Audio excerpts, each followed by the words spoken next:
사로잡힌 삶이라는 주제로 함께 말씀을 나눠보고자 하는데요. 여러분은 혹시 세르반테스의 돈키호테라는 소설을 읽어보신 적 있으신가요? 이 돈키호테라는 소설을 보시면 이 돈키호테라는 인물이 처음에는 그냥 정신나간 정신병자처럼 보이기 십상입니다. 그 내용은 이런데요. 16세기 스페인의 라만차라는 곳에 살던 알론소 키아노라는 평범한 귀족이 있었습니다. 그가 어느 날 기사에 대해 쓰여져 있는 소설에 푹 빠지게 됩니다. 그리고 어느 날 그는 스스로 방랑기사라고 말하면서 자신의 이름을 돈키호테라고 말하게 되죠. 50이 넘은 나이에 스스로가 방랑기사라는 과대 망상에 빠지게 된 것인데요. 당시 시대적 배경으로 50이 넘은 나이면 아주 노년에 가까운 나이였습니다. 그렇지만 그는 구석에 있었던 낡아빠진 갑옷을 챙기고 또 말라빠진 말을 타서 자신이 스스로 기사라고 외치면서 여행을 떠나게 되고, 이렇게 돈키호테가 떠났던 이 여행을 다룬 소설이 바로 돈키호테라는 소설입니다. 가장 유명한 장면은 바로 이것이죠. 스스로 세상의 자유와 정의를 위해 떠돌아다니는 기사라고 여기던 돈키호테의 눈에 이 풍차들은 세상을 위협하는 거인으로 비춰졌습니다. 그리고 이 풍차를 향해서 세상을 지키기 위해 달려들었다가 풍차 날개에 치여 나가떨어져 고꾸라지게 됩니다. 이처럼 돈키호테라는 작품은 과대망상증이라는 병에 걸린 한 돈키호테라는 인물에 대해 쓴 소설인데요. 이런 돈키호테와 같은 인물을 전문 용어로 미치광이라고 하죠. 그런데 소설을 제대로 읽어보면 이 돈키호테는 스스로를 정말로 기사라고 생각했을 뿐 때로는 굉장히 지혜롭고 또 현명한 모습을 보여주기도 합니다. 그러니까 작가는 돈키호테를 그저 정신나간 한 명의 미치광이로 그려놓은 것이 아니라 자신을 정말 기사라고 믿으면서 살아갔던, 자신이 만든 환상과 이 현실이 뒤섞인 세상을 살아갔던 인물로서 그리고 있다는 것이죠. 저는 이런 돈키호테를 보면 볼수록 우리와 비슷하지 않은가라는 생각을 하게 되었습니다. 저희가 제정신이 아니라는 것은 아니고요. 우리 모두 자신만의 세상 속에서 우리의 이상과 또 이 현실이 뒤섞인 채로 살아가고 있지는 않은가 싶었기 때문입니다. 우리는 모두 어딘가에 사로잡혀서 살아가고 있습니다. 돈키호테가 기사도에 빠졌던 것처럼 우리 역시 어떠한 것에 빠져서, 그것이 때로는 돈이 될 수도 있고 명예가 될 수도 있고, 그 어떠한 것에 빠져서 그것에 사로잡혀서 살아가고 있는 삶을 살아간다는 것이죠. 그런데 오늘 말씀에 나오는 갈렙을 살펴보면 갈렙 역시 강력하게 무언가에 사로잡혀 있는 모습을 볼 수 있는데요. 본문은 너무나 잘 알고 있는 유명한 장면입니다.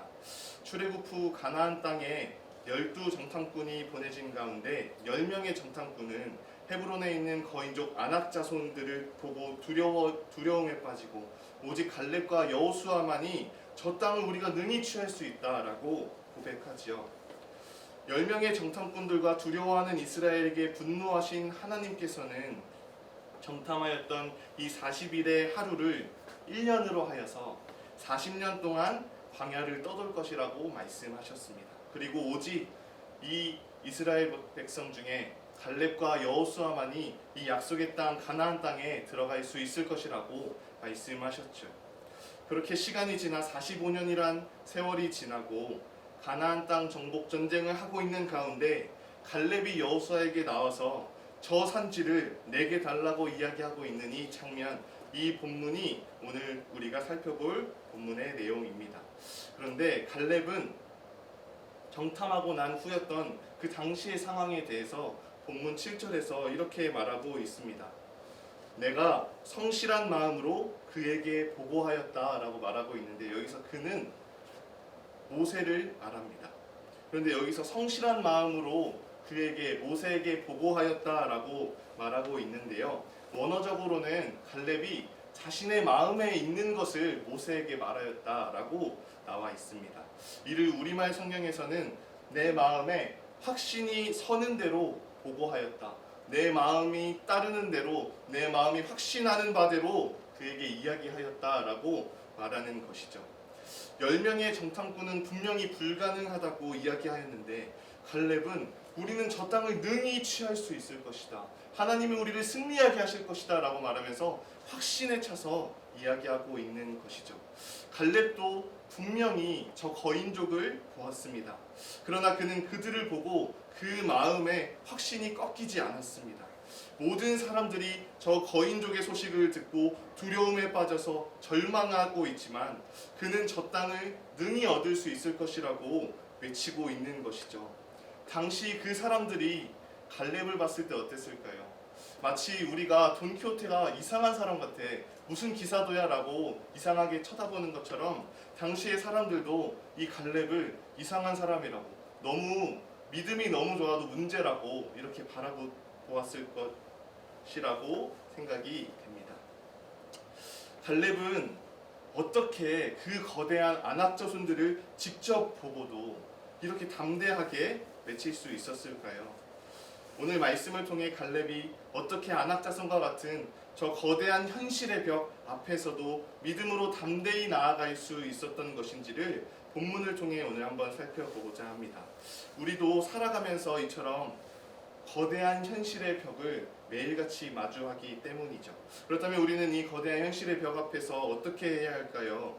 첫 번째로 우리는 성령 충만하여서 현실의 벽 앞에서 낙담하지 말아야 합니다. 8절 말씀에는 다음과 같이 나와 있습니다. 나와 함께 올라갔던 내 형제들은 백성의 간담을 높게 하였으나 나는 내 하나님 여호와께 충성하였으므로, 여기서 이 높게 하다, 이 마음을 높게 하다라는 단어는 원어로 마사라는 단어인데요. 이스라엘 백성들은 아낙 자손에 대한 이야기를 듣기만 해도 그 마음이 두려움에 사로잡혀서 완전히 녹아내려 버렸다는 것입니다. 그런데 이후에 갈렙이 나는 내 하나님 여호와께 충성하였다라고 나와 있다는 이 말에서 충성하다라는 말은 원어적으로 말레라는 단어가 쓰여져 있는데요. 이것은 일반적으로 충만하다, 넘쳐 흐르다라는 뜻으로 사용되는 단어입니다. 즉 이스라엘 백성은 아낙 자손에 대해서 이야기를 듣고 나서 그 마음이 완전히 녹아서 사라져 버렸는데 갈렙의 마음은 여호와 하나님으로 충만하였다라는 것이죠. 그 마음에 여호와 하나님이 충만하였기 때문에 그는 두려움에 사로잡히지 않을 수 있었던 것입니다. 이는 지난 주일 설교 말씀에서 담임 목사님께서 우리 마음을 관리해야 한다고 말씀하시면서 마귀에게 틈을 주지 말라고 말씀하셨죠. 이를 오늘 말씀에 적용해 보면 갈렙의 이 마음에는 여호와 하나님으로 충만하였던 것입니다. 이 여호와 하나님으로 충만하였기 때문에 마귀가 들어올 틈이 없었다라는 것을 우리는 알 수 있는 것이죠. 남은 10명의 정탐꾼과 다른 이스라엘 백성들이 두려워했던 이유는 무엇일까요? 그 마음에 바로 틈이 있었기 때문입니다. 여호와 하나님으로 충만하지 못했기 때문에 그렇습니다. 그들도 분명히 열재앙과 홍해를 가르신 그 하나님을 경험한 백성이었습니다. 그들도 하나님의 일하심을 분명히 목도하였습니다. 그러나 그들은 하나님만을 온전히 신뢰하지는 못했습니다. 그들은 가나안 땅에 대해서, 저 약속의 땅이라는 가나안 땅에 대해서 어느 정도 기대함은 가지고 있었지만 자신들의 기대와 다른 현실을 마주했을 때 순식간에 절망에 빠져버리고 만 것입니다. 우리는 날마다 이처럼 기대와 다른 현실을 마주하며 살아갑니다. 저는 주식을 안 하는데요. 주식을 하는 분들의 말을 들어보면 분명히 상승장이라고 해서 들어갔는데 이상하게 자기가 넣는 순간 순식간에 하락장이 된다고 하시더라고요. 우리는 살아가면서 우리가 행할 것에, 우리가 앞으로 나아가야 할 곳에 대해서 수없이 많은 기대를 하면서 살아갑니다. 하나님이 나에게 이렇게 말씀하시지 않았나? 하나님이 주시지 않을까? 그런데요, 성경이 우리에게 확실하게 말하는 것은 우리가 단순히 기대하면서 살아가는 것이 아니라 우리가 확신 가운데 거하며 살아가야 한다는 것입니다. 이것이 오늘 본문의 이스라엘 백성과 갈렙의 차이를 나타내는 것이죠. 이스라엘 백성은 아낙 자손에 대한 두려움으로 떨었습니다. 빌헬무스라는 네덜란드의 신학자는 이러한 두려움에 대해서 두려움은 사랑에서 나온다라고 이야기했습니다. 즉 우리가 두려워하는 것은 반대로 말하면 우리가 무언가를 사랑하기 때문에 두려움에 빠진다는 것이죠. 우리가 두려워하는 대상이 무엇인지를 볼 때 우리가 사랑하는 것이 무엇인지를 우리는 알 수 있다는 것입니다. 인정받고자 하는 사람은 다른 사람의 시선을 두려워하는 법입니다. 돈을 사랑하는 사람은 이 돈을 잃어버릴까 두려움에 떨며 살아가죠. 이스라엘 백성이 마음이 녹아내릴 정도로 두려워하였던 것은 그들이 그만큼 하나님이 아니라 자기 자신을 사랑하였기 때문입니다. 그들의 마음에 가득했던 것은 여호와 하나님을 향한 믿음과 신뢰가 아니라 자기 자신을 향한 사랑하는 마음이었던 것이죠. 그러나 하나님으로 충만하다는 것은 오늘날의 말로 말하면 성령으로 충만하다는 것입니다. 우리가 성령으로 충만할 때 우리는 세상이 아니라 하나님을 두려워하게 됩니다. 즉 성령으로 충만할 때 우리는 어떠한 상황 속에서도 우리의 기대와는 전혀 다른 현실이 펼쳐진다 할지라도 능히 우리 마음을 지키면서 살아갈 수 있게 된다는 것입니다. 안악자손과 같이 우리를 두려워 떨게 만드는 이 현실의 벽들이 오늘날에도 우리 앞에 놓여 있습니다. 분명히 하나님의 뜻이라고 생각해서 이 길을 걸어가고 있는데, 분명히 순종해서 나아가고 있는데 눈앞에 안악자손과 같은 큰 문제들이 생길 때마다 우리 마음은 낙담이 되고 무너져 내리고 마는 것이죠. 그럴 때 성령 충만을 먼저 구하며 나아가는 저와 여러분 되시기를 소망합니다. 하나님, 제가 하나님이 아니라 세상의 것을 사랑하고 있습니다. 세상의 것을 두려워하고 있습니다. 하나님 불쌍히 여겨주셔서 세상이 아니라 성령으로 충만케 해달라고 기도하면서 나아가시는 저와 여러분 되시기를 주님의 이름으로 축복합니다. 본문에서 갈렙이 이스라엘과 차이가 나는 것과 달리 성경에서 이 갈렙과 유사한 상황에 놓여있던 한 인물이 있는데요. 바로 다윗입니다. 갈렙이 안악자손이라는 거인족과 싸워야 하는 그 상황에 놓였던 것처럼 다윗 또한 골리앗과 싸워야 하는 그 상황에 놓였었죠. 그런데 그 둘 모두 거인과의 싸움에서 두려워하지 않았고 담대히 나아가서 승리할 수 있었던 자들이었습니다. 그들이 어떻게 승리할 수 있었을까요? 그들은 바로 하나님과 함께하는 자들이었기 때문입니다. 본문 12절에서 갈렙은 여호와께서 나와 함께하시면 그들을 쫓아내리이다 라고 이야기합니다. 다윗도 마찬가지로 하나님을 의지하여서 골리앗에게 나아갔죠. 이처럼 성령 충만은 또 다른 말로 이야기한다면 하나님과 언제나 함께하는, 하나님 곁에 머무는 상태를 말할 것입니다. 하나님과 함께하였기 때문에 갈렙과 다윗은 확신하였던 것입니다. 자신들의 눈앞에 있는 이 거인보다도 하나님이 크신 분이시라는 것을 확신하며 나아갔던 것이죠. 여러분도 이러한 하나님과 함께 하시길 소망합니다. 우리의 문제보다 크신 하나님, 우리를 구원하셨을 뿐만 아니라 매일 마주하는 이 문제들로부터 우리를 능히 건지시고 또 나아가게 하시는 그 하나님과 동행하는 삶을 살아가시기를 주님의 이름으로 축복합니다. 갈렙과 다윗의 가장 큰 차이점이 있다면 바로 그 둘의 나이가 달랐다는 것입니다. 갈렙은 지금 85세라는 노령의 나이에, 또 다윗은 젊은 소년의 나이에 거인족과 싸우는 상황에 놓였습니다. 그러나 연로한 갈렙에게도 또 연소했던 다윗에게도 그 나이는 중요하지 않았습니다. 중요한 것은 그들이 하나님과 함께하였다라는 것이죠. 한국 CCC의 설립자이신 김준곤 목사님이 계시는데요. 2008년에 83세 연세이실 때 한 캠퍼스에 가셔서 강의를 하셨답니다. 83세라는 고령의 나이에 이제는 그동안 이루어오신 그 큰 열매들을 맛보고 누리고 정리하시면서 좀 편하게 사셔도 될 것 같은데 그분이 이렇게 말씀하셨다고 하더라고요. 여전히 자기가 꿈꿔 있는 꿈, 하나님이 이루어 가실 비전에 대해서 그 캠퍼스에서 열변을 토하여서 말씀하셨다고 하였습니다. 어떻게 그 이야기를, 그 강의를 듣고 있던 선배가 어떻게 지금까지 저렇게 청년의 마음을 품고 청년처럼 비전을 꿈꾸며 살아갈 수 있을까라는 그런 마음에 그 선배가 무척이나 놀랐다라고 이야기하더라고요. 그리고 김준곤 목사님은 그 바로 다음 해인 2009년에 84세의 나이로 소천하시게 됩니다. 여러분, 성령 충만한 삶은 여러 모양으로 나타날 수 있을 것이지만 이렇듯 주어진 상황과 놓인 처지에는 상관없이 먼저 하나님의 마음을 품고 살아가는 자가 성령 충만한 자라고 말할 수 있을 것입니다. 주님, 저에게 주신 사명이 있다면 이 사명 제가 완수하겠습니다. 갈렙과 같이 그때나 지금이나 주님 주신 이 사명을 감당할 수 있으니 저를 사용하여 주옵소서라는 그러한 마음으로 담대하게 우리 눈앞에 있는 현실보다 주님을 의지함으로 나아갈 수 있는 그러한 자들이 되었으면 좋겠습니다. 현실의 여러 가지 문제들로 우리가 주저하고 고민하고 낙담하고 있기보다 주님이 무엇을 기뻐하실지, 주님이 무엇을 말씀하시는지를 우리가 매일같이 구하면서 그 주님의 뜻이 있다면 담대하게 순종함으로 나아가는 저와 여러분 되시기를 주님의 이름으로 축복합니다. 네, 두 번째로 넘어갈 텐데요. 약간 지금 첫 번째 대지부터 이렇게 길면 어떻게 하는가라는 마음이 낙담하신 것 같은데 두 번째와 세 번째는 좀 짧으니까 네, 마음을 열고 들어주셔도 될 것 같습니다.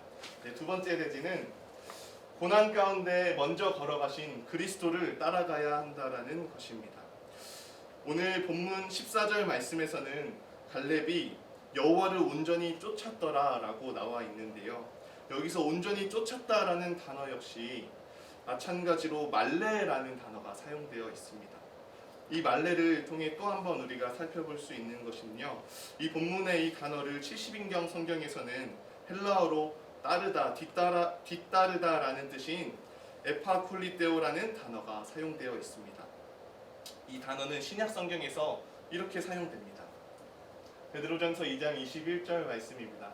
이를 위하여 너희가 부르심을 받았으니 그리스도도 너희를 위하여 고난을 받으사 너희에게 본을 끼쳐 그 자취를 따라오게 하려 하셨느니라. 아멘. 우리가 어떻게 이 현실의 벽 앞에 무너지지 않고 나아갈 수 있습니까? 바로 그리스도께서 먼저 그 길을 가셨기 때문입니다. 그리고 우리에게는 너희가 먼저 앞서서 선봉장이 되어 나아가라 말씀하시지 않으시고 그 자취를 따라오라고 우리에게 말씀하십니다. 우리가 하는 것이 아니라 그리스도께서 이미 이루신 길로 나아가야 한다라는 것이죠. 갈렙이 아낙 자손들을 보았을 때 그가 자신의 힘으로 저들을 이길 수 있을 것이라고, 저들을 무찌를 수 있을 것이라고 여겼다면 성경은 그를 하나님을 온전히 쫓은 자로 묘사하지 않았을 것입니다. 그가 보기에 저들을 이길 수 있을지 없을지는 알 수 없지만 한 가지 분명한 것은 하나님이 그 땅을 주시겠다라고 약속하셨다는 것입니다. 자신은 알 수 없지만 하나님이 약속하셨기 때문에 이것을 이루어 가실 것이라는 그 믿음이 갈렙에게는 있었던 것이죠. 그가 신뢰했던 대상은 자기 자신이 아니라 바로 하나님이었던 것입니다. 우리는 내 힘으로 이 고난과 역경을 이겨내야 한다고 생각할 때가 너무나 많습니다. 그러나 내가 내 힘으로 하고자 할 때 우리는 다른 이스라엘 백성들과 같이 금세 한계에 부딪혀서 마음이 무너져 버리고 말 것입니다. 우리가 의지하고 신뢰하면서 나아가야 할 분은 자기 자신이 아니라 하나님이심을 믿으며 나아가시길 바랍니다. 제가 이번에 청년부에 부임하면서 여러 가지 면에서 고민을 많이 했습니다. 어떻게 하면 우리 청년들을 살릴 수 있을까? 어떻게 하면 우리 청년들에게 은혜의 강물이 흘러 넘치게 할 수 있을까? 여러 가지로 고민하고 있는 가운데 하나님이 이런 말씀을 하시더라고요. 에스겔 34장 15절 말씀에 내가 친히 내 양의 목자가 되어 그것들을 누워있게 할지라 주 여호와의 말씀이니라. 아멘. 어떻게 하면 청년부가 살아날 수 있을까 고민하고 씨름하고 있는 가운데 하나님이 주신 말씀은 바로 이 말씀이었습니다. 내가 그들의 목자가 되겠다. 내가 친히 그들의 목자가 되어서 내 양을 먹이고 내 양을 누워있게 할 것이다 라고 하나님이 말씀하시더라고요. 이 말씀을 보는데 교만했던 저의 이 모습을 회개하게 되었습니다. 주님이 하시는 것이구나. 내가 이루는 것이 아니라 나의 힘으로 감당하는 것이 아니라 주님이 이루어 가시는 것을 소망하며 나아가는 것이 먼저라는 것을 깨닫게 되었습니다. 이처럼 우리는 시험을 앞두고 있을 때 나의 힘으로 감당하고자 하는 유혹을 받게 됩니다. 그러나 우리는 그저 주님을 쫓아가면 된다는 사실을 믿으면서 먼저 주님이 보이신 그 길을 따라 온전히 나아갈 수 있는 저와 여러분 되시기를 소망합니다. 마지막 세 번째로는요, 약속하신 하나님 나라를 이미 주신 그 하나님을 신뢰해야 한다는 것입니다. 갈렙이 하나님을 이처럼 온전히 쫓았을 때 그는 이 약속하신 기업을 얻을 수 있었습니다. 본문에는 한 가지 특이한 점이 있는데요, 바로 전쟁의 그 과정이 나오지 않는다는 것입니다. 갈렙이 여호수아에게 찾아가서 이 산지를 내게 달라고 요구합니다. 그리고 여호와를 온전히 쫓았던 그 갈렙은 그곳을 기업으로 얻고 결국 말씀은 본문에서 이렇게 끝이 납니다. 그리고 그 땅에 전쟁이 그쳤더라. 원래 제일 재밌는 구경이 불구경과 싸움 구경이라고 하잖아요. 분명히 갈렙이 자신만만하게 이 땅을 달라고 하고 이제 저 아낙 자손들과 싸움을 앞두고 이 기업을 얻는 과정이 흥미진진하게 전개되어야 할 것 같은데 성경은 이제 그 땅에 전쟁이 그쳤다라고 말하고 끝이 납니다.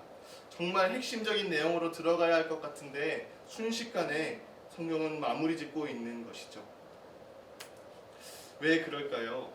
전쟁의 이 모든 과정보다 중요한 것이 있기 때문입니다. 하나님이 약속하셨고 그 약속을 묵묵히 신뢰하면서 걸어갈 때 그것은 이미 이루어진 약속이 되기 때문입니다. 그 전쟁이 얼마나 치열했는지, 얼마나 고전하거나 또 어떠한 지혜로 또 어떠한 힘과 능력으로 갈렙이 어떠한 모습으로 이 전쟁을 승리하였는지는 중요하지 않습니다. 그저 하나님의 이 약속을 신뢰할 때 그것을 이루시는 하나님을 우리는 본문에서 발견하게 되는 것입니다. 갈렙에게 그러하셨던 것처럼 오늘날 우리에게도 우리의 하나님은 기업을 약속하셨습니다. 바로 우리에게 주신다 말씀하셨던 하나님 나라입니다. 그 하나님 나라를 얻는 가운데 우리의 전쟁과 싸움보다 중요한 사실이 있습니다. 바로 하나님이 그 하나님 나라를 이미 우리에게 주셨다라는 사실입니다. 우리는 아직 오지 않은 하나님 나라만을 바라보면서 꿈꿀 때가 너무나 많이 있습니다. 그러나 하나님 나라는 이미 임한 나라라는 것을 잊어서는 안 될 것입니다. 그 하나님 나라를 누리고 맛보면서 살아갈 수 있는 저와 여러분 되시기를 주님의 이름으로 축복합니다. 갈렙도 45년이라는 기나긴 이 세월을 기다려왔지만 그가 그 시간 가운데 마지막까지 소망할 수 있었던 것은 하나님이 매일같이 이루어 가심을 보았기 때문입니다. 갈렙은 하나님으로 인하여서 마지막까지 소망할 수 있었습니다.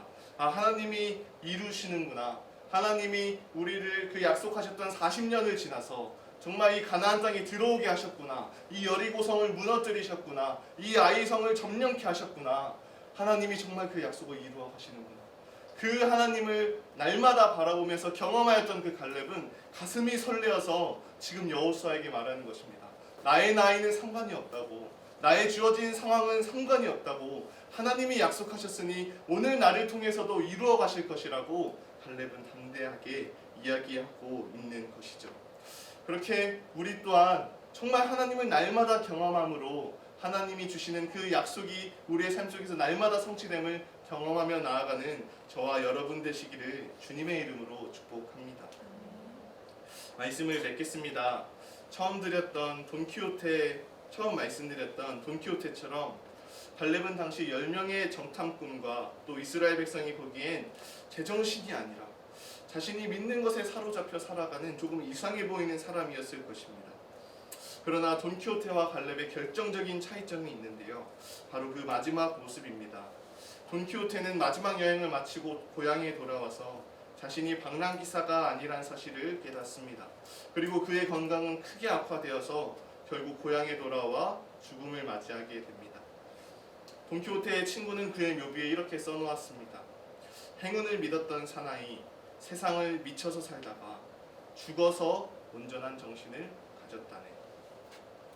돈키호테의 마지막은요, 그 모든 것이 헛된 꿈이었다라는 것을 깨닫는 깨달음이었습니다. 그러나 갈렙은 이미 이루신 하나님 나라를 보게 됩니다. 전쟁이 그친 그곳, 약속하신 기업을 주시는 여호와 하나님의 그 신실함을 그는 마지막까지 보게 되는 것이죠. 우리 모두 갈렙과 같이 이미 임한 이 하나님 나라에 속하여서 아직 오지 않은 하나님 나라를 또한 경험하고 또 성령 충만함으로 매일같이 하나님과 함께 동행함으로 이 삶의 현실 속에서도 주님을 따라 승리하며 나아갈 수 있는 저와 여러분 되시기를 주님의 이름으로 축복합니다.